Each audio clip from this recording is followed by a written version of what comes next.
Hi hello ನಮಸ್ತೆ ಸ್ನೇಹಿತರೆ, ಎಲ್ಲರಿಗೂ ಕೂಡ ಮತ್ತೊಮ್ಮೆ ನಿಮ್ಮ ಯೂಟ್ಯೂಬ್ ಚಾನಲ್ಗೆ ಪ್ರೀತಿಯ ಸ್ವಾಗತ. ಹಾಗೆ ಯಾರು ನಿಮ್ಮ ಚಾನಲ್ಗೆ ಸಬ್ಸ್ಕ್ರೈಬ್ ಮಾಡಿಲ್ಲ ಸಬ್ಸ್ಕ್ರೈಬ್ ಮಾಡಿ ಅಂತ ಹೇಳ್ತಾ, KS ಮರುಪರೀಕ್ಷೆ ವಿಚಾರಕ್ಕೆ ಸಂಬಂಧಪಟ್ಟಾಗೆ ಈಗ ಆಲ್ರೆಡಿ ನಾನೊಂದು ಒಂದು 10 ವಿಡಿಯೋ ಮಾಡಿದ್ದೀನಿ ನಾನು. ಸೊ ಅದರ ಕಂಟಿನ್ಯೂ ಮಾಹಿತಿಯನ್ನು ಕೊಡ್ತಾ ಹೋಗಿದ್ದೀನಿ. ಬಟ್ ನಿನ್ನೆ ನೀಡಿದಂಥ ಮಾಹಿತಿಗೆ ಆಲ್ಮೋಸ್ಟು ತುಂಬ ಜನ ಹಲವಾರು ಪ್ರಶ್ನೆಗಳನ್ನು ಕೇಳಿದ್ರಿ. ವಿಶೇಷವಾಗಿ ಕೋರ್ಟ್ ಕೇಸ್ನ ವಿಚಾರದಲ್ಲಿ ಏನೀಗ ತಡೆಯಾಜ್ಞೆ ಧಾರವಾಡದ ಹೈಕೋರ್ಟ್ನಲ್ಲಿ. ಸೊ ಅದ್ರ ಬಗ್ಗೆ ತುಂಬ ಕ್ವಶನ್ ಮಾಡಿದ್ರಿ.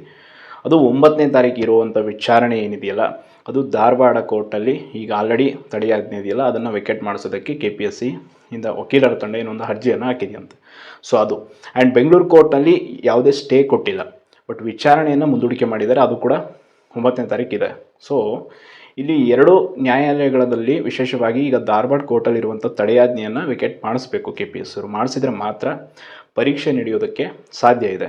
ಸೊ ಹಾಗಂತ ಡಿಸೆಂಬರ್ 29ಕ್ಕೆ ಪರೀಕ್ಷೆ ನಡೆಯುತ್ತೆ ಅಂತ ಕೆಲವರು ಆಸ್ಪಿರೆಂಟ್ಸ್ಗಳು ಇದ್ದೀರಾ. ಬಟ್ ಅದು ಹೋಪ್, ಎಲ್ಲರಿಗೂ ಕೂಡ ಆ ಹೋಪ್ ಇರಲಿ. ಸೊ ಇಲ್ಲಿ ನಾನು ಒಂದು ಕ್ಲಾರಿಟಿ ಕೊಡ್ತೀನಿ. KPSC ಅವರಿಗೆ ಈ ವಿಚಾರದಲ್ಲಿ ಎಷ್ಟು ಸೀರಿಯಸ್ನೆಸ್ ಇದೆ ಅನ್ನೋದನ್ನು ಹೇಳ್ತೀನಿ. ಈಗ ಪ್ರಕರಣ ಅಲ್ಲಿ ಕೋರ್ಟಲ್ಲಿ ಒಂದು ಸ್ಟೇ ಆಗಿ 43 ದಿನಗಳ ನಂತರ ಇವರು ಅದನ್ನು ವೆಕೆಟ್ ಮಾಡಿಸೋದಕ್ಕೆ ಈಗ ಅರ್ಜಿಯನ್ನು ಹಾಕಿದ್ದಾರೆ. ಸೊ ಒಂದು ವಿಚಾರ. ಇನ್ನೊಂದು ಇಂಪಾರ್ಟೆಂಟ್ ಥಿಂಗ್ ಏನು ಅಂತಂದರೆ, KPSC ಅವರಿಗೆ ಪರೀಕ್ಷೆ ಮಾಡಲೇಬೇಕು 29ನೇ ತಾರೀಕು ಅನ್ನೋ ಸೀರಿಯಸ್ನೆಸ್ ಇದ್ದಿದ್ದರೆ ಈ 43 ದಿನಗಳ ಕಾಲ ಅವರು ಏನೆಲ್ಲ ಮೀಟಿಂಗ್ ಮಾಡಿದರು, ಆ ಮೀಟಿಂಗ್ನಲ್ಲಿ ಅವ್ರಿಗೆ ಯಾವೆಲ್ಲ ಅಬ್ಜೆಕ್ಷನ್ಗಳು ಬಂತು. ವಿಶೇಷವಾಗಿ ಹೇಳ್ತೀನಿ, ತುಂಬ ಜನ ಆಸ್ಪಿರೆಂಟ್ಸ್ ಹೇಳ್ತೀರಾ ಹೇಗೆ ಪೂರ್ತಿ ವಿಚಾರವನ್ನು ತಿಳ್ಕೊಂಡು ಹೇಳಿ ಹಂಗೆ ಹಿಂಗೆ ಅಂತ. ಪೂರ್ತಿ ವಿಚಾರವನ್ನು ತಿಳ್ಕೊಂಡು ಎಲ್ಲ ವಿಷಯವನ್ನು ಗಮನಕ್ಕೆ ತೆಗೆದುಕೊಂಡು ಬಂದ ಮೇಲೇ ನಾನು ಇಲ್ಲಿ ನಿಮಗೆ ವಿಡಿಯೋ ಮೂಲಕ ಒಂದು ಕ್ಲಾರಿಟಿ ಕೊಡ್ತಾ ಇರ್ತೀನಿ. ಸೊ ವಿಶೇಷವಾಗಿ KPSCಯಲ್ಲಿ ಈಗ 3 ಬಣಗಳಿವೆ. ಒಂದು 29ನೇ ತಾರೀಕಿಗೆ ಪರೀಕ್ಷೆ ಆಗಬೇಕು ಅನ್ನೋದು, ಇನ್ನೊಂದು ಒಳ ಮೀಸಲಾತಿ ಈ ಒಂದು ಗೆಜೆಟೆಡ್ ಪ್ರೊವಿಷನಲ್ ನೋಟಿಫಿಕೇಷನ್ಗೆ ಅನ್ವಯ ಆಗೋ ರೀತಿ ಮಾಡಬೇಕು ಅಂದರೆ ರೀನೋಟಿಫಿಕೇಷನ್ ಮಾಡಿಸಿ ಅನ್ನೋದು. ಇನ್ನೊಂದು ಬಣ ಏನು ಅಂತಂದರೆ ಪರೀಕ್ಷೆಗೆ ಆ ಬಣ ಏನು ಅಂತ ನಿಮ್ಗೆ ಗೊತ್ತು, ಅಡ್ಡದಾರಿಯಿಂದ ಕೆಲವೊಂದಿಷ್ಟು ಜನರನ್ನು ಕರ್ಕೊಂಬರೋಕ್ಕೆ ಟ್ರೈ ಮಾಡ್ತಾ ಇರೋದು. ಅವ್ರಿಗೆ ಯಾವಾಗಾದರೂ ಆಗಲಿ ಒಟ್ಟು ತಮ್ಮ ಅಭ್ಯರ್ಥಿಗಳು ಆಗಬೇಕು. ಸೊ ಈ ರೀತಿ ಇದೆ. ಇದು ರಿಯಲ್ ಫ್ಯಾಕ್ಟ್, KPSC ಒಳಗಡೆ ಇರುವಂಥ ಮಾಹಿತಿ ಅಲ್ಲಿ ನಡೀತಾ ಇರೋದು. ಸೊ ಹಾಗಾದರೆ ಈಗ ಈ 43 ದಿನಗಳ ನಂತರ ಈಗ ಅರ್ಜಿಯನ್ನು ಹಾಕಿದ್ದಾರೆ. ಕೊನೆಯ ಪ್ರಯತ್ನ ಅಂದರೆ ಏನು, ನಾವು ಪ್ರಯತ್ನ ಪಡ್ತಾ ಇದ್ದೀವಿ ಸ್ಟೇ ವೆಕೆಟ್ ಮಾಡಿಸೋಕ್ಕೆ ಅಂತ ಆಸ್ಪಿರೆಂಟ್ಸ್ಗಳಿಗೆ ತೋರಿಸೋದಕ್ಕೆ. ಆ್ಯಂಡ್ ಇನ್ನೊಂದು ಹಾಲ್ ಟಿಕೆಟ್ ಡೌನ್ಲೋಡ್ ಆಗಿರೋ ವಿಚಾರ. 2 ದಿನಗಳ ಹಿಂದೆ ಒಂದು ಹಾಲ್ ಟಿಕೆಟ್ ಬಿಡ್ತಾರೆ KPSC ಅವರು. ಅದರಲ್ಲಿ ಡಿಸೆಂಬರ್ 29ನೇ ತಾರೀಕು ಪರೀಕ್ಷೆ ಇದೆ. ಕೆಲವ್ರದ್ದು ಎಕ್ಸಾಮ್ ಸೆಂಟರ್ಗಳು ಕೂಡ ತೋರಿಸುತ್ತೆ. ಅದನ್ನು ಈಗ ನಿನ್ನೆ ಒಂದು ಕ್ಲಾರಿಟಿ ಕೊಟ್ಟಿದ್ದಾರೆ. ಏನು ಕ್ಲಾರಿಟಿ ಅಂತಂದರೆ, ಯಾಕೆ ಆ ಕ್ಲಾರಿಟಿ ಕೊಟ್ಟರು ಅಂತ ಕೂಡ ಹೇಳ್ತೀನಿ. ಈಗ ನ್ಯಾಯಾಲಯದಲ್ಲಿ ತಡೆಯಾಜ್ಞೆ ಇದ್ದರೂ ಕೂಡ ಇವರು ಈ ರೀತಿ ಹಾಲ್ ಟಿಕೆಟ್ ಬಿಟ್ಟಿದ್ದಾರೆ ಅಂತ ಯಾರಾದರೂ ಅಭ್ಯರ್ಥಿ ಈ ವಿಚಾರವನ್ನು ಮತ್ತೆ ಕೋರ್ಟ್ಗೆ ತೆಗೆದುಕೊಂಡು ಹೋದರೆ ಆವಾಗ ಕೋರ್ಟ್ ಚೀಮಾರಿ ಹಾಕತ್ತೆ KPSCಗೆ. ಸೊ ಅದಕ್ಕೆ KPSC ಅವರು ಈ ಮೂಲಕ ಒಂದು ಸ್ಪಷ್ಟನೆಯನ್ನು ಕೊಟ್ಟಿದ್ದಾರೆ. ಏನು, ಅದೇನೋ ತಾಂತ್ರಿಕ ದೋಷದಿಂದ ಹಾಲ್ ಟಿಕೆಟ್ ಈ ರೀತಿ ಆಯಿತು, ಅದು ಟೆಕ್ನಿಕಲ್ ಪ್ರಾಬ್ಲಮ್ಮು. ಸೊ ಯಾರ್ಯಾರಿಗೆ ಹಾಲ್ ಟಿಕೆಟ್ ಡೌನ್ಲೋಡ್ ಮಾಡ್ಕೊಂಡಿದ್ರೆ ಅವೆಲ್ಲ ಹಸಿಂದು ಹೊಸದಾಗಿ ನಾವು ಹಾಲ್ ಟಿಕೆಟ್ ಬಿಡ್ತೀವಿ ಅಂತ.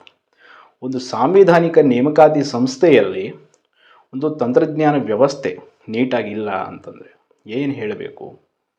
ಹಂಗಾರೆ ಅದು ಹಾಲ್ ಟಿಕೆಟ್ನ ನೀವು ಏನಕ್ಕೆ ರೆಡಿ ಮಾಡಿದಿರಿ? ಅದು ನಿಜವಾಗ್ಲೂ ನಿಮ್ಮ ವೆಬ್ಸೈಟಿಂದನೇ ಬಂದಿರೋದು ಹಾಗಿದ್ರೆ 29ನೇ ತಾರೀಕು ಎಕ್ಸಾಮ್ ಅಂತ ನೀವು ಫಿಕ್ಸ್ ಆಗಿ ರೆಡಿ ಮಾಡಿದ್ದಾದರೆ ಹೇಗೆ ಹಾಲ್ ಟಿಕೆಟ್ ಹೊರಗೆ ಬಂತು ಅಷ್ಟು ಈಸಿಯಾಗಿ? ಈ ಎಲ್ಲ ವಿಚಾರಗಳು ಆಸ್ಪಿರೆಂಟ್ಸ್ಗಳಿಗೆ ಕಾಣಲ್ಲ. ಇಲ್ಲಿ ಕೆಲವರು ಹೇಗೆ ಅಂತಂದರೆ, KPSCಯ ಆರಾಧಕರು ಅವ್ರು KPSCನೇ ನಂಬ್ತಾರೆ ಹೊರತು ಬೇರೆ ಯಾರನ್ನೂ ನಂಬಲ್ಲ, ಯಾವುದೇ ಸ್ಟೂಡೆಂಟ್ ಆರ್ಗನೈಸೇಷನ್ಗಳನ್ನು ನಂಬಲ್ಲ. ಬಿಕಾಸ್ ನಾವು ನೇರವಾಗಿ ಸಿಗ್ತೀವಲ್ಲ, ನಮಗೆ ಪ್ರಶ್ನೆ ಮಾಡ್ತೀರ. ನಿಮಗೆ KPSC ಅವರು ಯಾರೂ ಸಿಗಲ್ಲ. ಸೊ ಅದಕ್ಕೆ ನೀವು ಪ್ರಶ್ನೆ ಮಾಡಲ್ಲ. ನೀವು ಎಲ್ಲಿವರೆಗೂ ಇದೇ ರೀತಿ ಇರ್ತೀರ ಅಲ್ಲಿವರೆಗೂ ಅವರು ಇದೇ ರೀತಿ ಮಾಡ್ತಾನೆ ಹೋಗ್ತಾರೆ. PDO ಪರೀಕ್ಷೆದು ಏನಿದೆ ಅದರದ್ದು ಹಾಲ್ ಟಿಕೆಟ್ ಬರುತ್ತೆ 2 ದಿನದಲ್ಲಿ. ಅದು ಯಾವುದೇ ಸಮಸ್ಯೆ ಇಲ್ಲ. ನಾನ್ HK PDO ಎಕ್ಸಾಮ್ ಆಗುತ್ತೆ. But HK PDO exam exam ಬೇಕಂದರೆ ಒಂದು ದೊಡ್ಡ ಮಟ್ಟದಲ್ಲಿ ನೀವು ಯಾರ್ಯಾರಿಗೆ ನೀವು ಪರೀಕ್ಷೆ ಬರೆದಿಲ್ಲ ಏನಾಗಿದೆ ಅವರೆಲ್ಲ ತಯಾರಿ ಮಾಡಬೇಕು. ನೀವು ಯಾರೂ ಸಪೋರ್ಟ್ ಮಾಡಿಲ್ಲ ಅಂತಂದರೆ ಅದೇನೂ ಆಗಲ್ಲ. ಆ್ಯಸ್ ಇಟ್ ಈಸ್ ಅದನ್ನು ಕಂಟಿನ್ಯೂ ಮಾಡ್ಕೊಂಡು ಹೋಗ್ಬಿಡ್ತಾರೆ ಅವರು. ಸೊ ಸದ್ಯಕ್ಕೆ ಹೀಗಿದೆ. ಆ್ಯಂಡ್ 29ನೇ ತಾರೀಕು ಪರೀಕ್ಷೆ ಆಗುತ್ತಾ ಇಲ್ವೋ ನಿಮ್ಮ ಪ್ರಕಾರ ಹೇಳಿ ಅಂತಂದರೆ ನಾನೊಂದು ಹೇಳ್ತೀನಿ. ಧಾರವಾಡ ನ್ಯಾಯಾಲಯದಲ್ಲಿ ಸ್ಟೇ ಕೊಟ್ಟಿರೋದು, ಅದು ಒಂದೇ ಹಿಯರಿಂಗಿಗೆ ಸ್ಟೇ ಕೊಟ್ಟಿದ್ದಾರೆ ಅಂದರೆ ತುಂಬ ಪ್ರಬಲವಾದ ವಾದವನ್ನು ಯಾರು ಅರ್ಜಿ ಹಾಕಿದಾರೋ ಅವ್ರ ಪರ ವಕೀಲರು ಮಾಡಿರ್ತಾರೆ.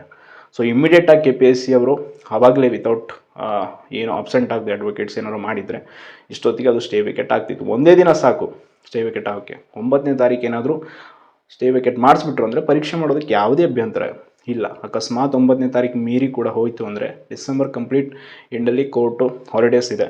ಸೊ ನೀವು ಜನವರಿಗೆ ಮತ್ತೆ ವಿಚಾರ ಹೋಗುತ್ತೆ, ಅಂದರೆ ಪರೀಕ್ಷೆಗೆ ತಡ ಆಗುತ್ತೆ. ನಾನು ದಿನ ಒಂದು ಹೇಳ್ತೀನಿ, ನಿಮ್ಗೆ ಅಭ್ಯರ್ಥಿಗಳಿಗೆ ಗೊಂದಲ ಮಾಡ್ತೀನಿ ಅನ್ನೋದಲ್ಲ. ಅಲ್ಲಿ ವಿಚಾರಗಳ ಸ್ಪಷ್ಟತೆ ಇದೆ. ಸೊ ನಮಗೆ ಸಿಗ್ತಕ್ಕಂಥ ಮಾಹಿತಿ ಪ್ರತಿ ಕ್ಷಣವೂ ಕೂಡ ನಾವು ಆ ಮಾಹಿತಿಯನ್ನು ಕಲೆ ಹಾಕೋದಕ್ಕೆ ಪ್ರಯತ್ನ ಮಾಡ್ತಾ ಇರ್ತೀವಿ. ಸೊ ಅದನ್ನು ನಿಮಗೆ ತಲುಪಿಸಬೇಕಾಗಿರೋದು ನನ್ನ ಕರ್ತವ್ಯ. ಬಿಕಾಸ್ ಲಕ್ಷಾಂತರ ಜನ KS ಆಸ್ಪಿರೆಂಟ್ಸ್ಗಳು ಪರೀಕ್ಷೆಗಾಗಿ ವೇಟ್ ಮಾಡ್ತಾ ಇದ್ದೀರಾ. ಹಲವಾರು ಜನ ಈ ವಿಚಾರದಲ್ಲಿ ತುಂಬ ಕನ್ಫ್ಯೂಸ್ ಇದ್ದೀರಾ. ಸೊ ಅದಕ್ಕೆ ಒಂದು ಸ್ಪಷ್ಟನೆಯನ್ನು ನೀಡ್ತಾ ಇರೋದು. ಸದ್ಯಕ್ಕಿಷ್ಟು ಮಾಹಿತಿ ಇದೆ KS ಮರುಪರೀಕ್ಷೆ ಬಗ್ಗೆ. ಇನ್ನೂ ಏನಾದರೂ ಡೌಟ್ ಇದ್ದರೆ ಕಮೆಂಟ್ ಮಾಡಿ ಅಂತ ಹೇಳ್ತಾ, ಯಾರು ನಿಮ್ಮ ಚಾನಲ್ಗೆ ಸಬ್ಸ್ಕ್ರೈಬ್ ಮಾಡಿಲ್ಲ ಸಬ್ಸ್ಕ್ರೈಬ್ ಮಾಡಿ. ಧನ್ಯವಾದಗಳು.